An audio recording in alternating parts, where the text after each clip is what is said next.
প্রিয় বন্ধুরা, আজ আমি কথা বলছি এক দুঃখজনক ও লজ্জাজনক অপপ্রচারের বিরুদ্ধে। সম্প্রতি একটি স্ক্রিনশট ভাইরাল করে কিছু ব্যক্তি এমনভাবে প্রচার করছে আমি নাকি বেদকে অপমান করেছি। আমি স্পষ্ট করে বলছি এটা সম্পূর্ণ মিথ্যা, ভুয়া ও উদ্দেশ্য প্রণোদিত প্রচার। আমি একজন জ্ঞান পিপাসু, প্রশ্ন করাই আমার অধিকার, আর প্রশ্ন করা অপমান নয়, এটা জ্ঞানের প্রথম ধাপ। কেউ যখন পুরাণ নিয়ে প্রশ্ন করে আমি তখন তাকে বেদের দৃষ্টিভঙ্গি থেকে পুরাণকে জানাতে চাই। এটাই তো যুক্তির পথ, শাস্ত্রের পথ। কিন্তু কিছু বন্ড স্বঘোষিত ধর্মরক্ষক যারা নিজেই বেদ পড়েনি, বুঝেন না, অথচ অন্যকে ধর্মশত্রু প্রমাণে ব্যস্ত, তারা আজ আমার একটি স্ক্রিনশট কেটে বিকৃতি করে মিথ্যা রটিয়ে মানুষকে বিভ্রান্ত করছে আমি নাকি বেদকে অপমান করেছি।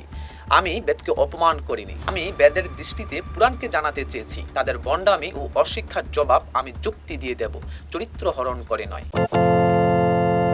তারা ভেবেছিল আমি ইসকনের সদস্য, তাই ইসকনকে চুসকন বলে অলক্ষ্য করেছে। কিন্তু আমি স্পষ্ট করে বলছি আমি ইসকনের সদস্য নই, আমি কোনো প্রতিষ্ঠানের সদস্য নই। আমি একজন স্বাধীন চিন্তাধারা সনাতনী। আমি ভক্তি করি, শাস্ত্র পড়ি, প্রশ্ন করি, যুক্তি খুঁজি, এটাই আমার পথ। ভক্তি মানে কোনো গণ্ডির মধ্যে নিজকে আটকে রাখা নয়, বরং ঈশ্বরের প্রতি একান্ত বিশ্বাস ও অনুভব। তাই অনুরোধ, কারোর সম্পর্কে অনুমান করে নয়, জেনে তবেই মতামত দিন। আমার ছবি ও নাম বিকৃতি করে যে চেষ্টা চলছে তা একমাত্র ভয় থেকেই জন্ম নেয়। সত্য যখন চোখে চোখ রেখে প্রশ্ন তুলে, তখন মিথ্যার হাতিয়ার হয় কুৎসিত, বিকৃতি আর নিচুতা। আমার নাম বিকৃতি করে যে নামটি দিয়েছি, এটাই যদি উল্টো দয়ানন্দ নামের বিকৃতি করি তাহলে বিষয়টি দয়ান্ডা হয়। কিন্তু নাম বিকৃতি করে কি লাভ? স্মরণে রাখুন, চরিত্রহীন আক্রমণ কখনো চরিত্রবান মানুষকে হারাতে পারে না, বরং সে নিজের মুখোশটাই খুলে ফেলে।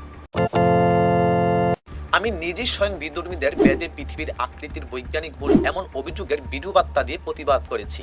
তাহলে প্রশ্ন, আমি কি বেদকে নিয়ে অপপ্রচার করেছি? আমি প্রশ্ন করেছি, আর এই প্রশ্ন যাকে করেছি উনি বলেছেন কি তার বুঝাবুঝি হচ্ছে যে আনন্দদাকে নিয়ে আমি এখানে আসলে পুরাণ নিয়ে কিছু প্রশ্ন করছিলাম, তো তার বিপরীতে আনন্দদা একটা মন্ত্রর কথা বলছিল যে বেদের পৃথিবীর আকৃতির ক্ষেত্রে। তো সেটাকে আদ্য সমাজের কেউ হয়তো ভুলভাবে নিয়েছে বা বুঝতে পারে নাই। যেভাবে হোক, কাজটা উনি ঠিক করেন না, যিনি করছেন এই কাজটা। তো এটা আমি নিন্দা জানাচ্ছি।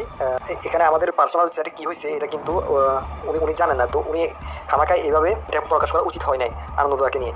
এভাবে আনন্দদা এগুলো অনেক খণ্ডন করছে। তো আমি আনন্দদাকে সমর্থন করতেছি। এক আইডি দিয়ে মানে আড়ালে থেকে অনেকেই অনেকের নামে বিভিন্ন অপবাদ দিতে পারে। নিজকে উন্মুক্ত করে পারলে অভিযোগ করুন, তখন দেখা যাবে কি বিধর্মী আর কি সধর্মী। আমি তাদের এই ভিত্তিহীন অপপ্রচারের তীব্র নিন্দা জানাই এবং সতর্ক করে দিচ্ছি, সত্যকে কখনো বিকৃতি করে দমন করা যায় না। ধন্যবাদ সবাইকে।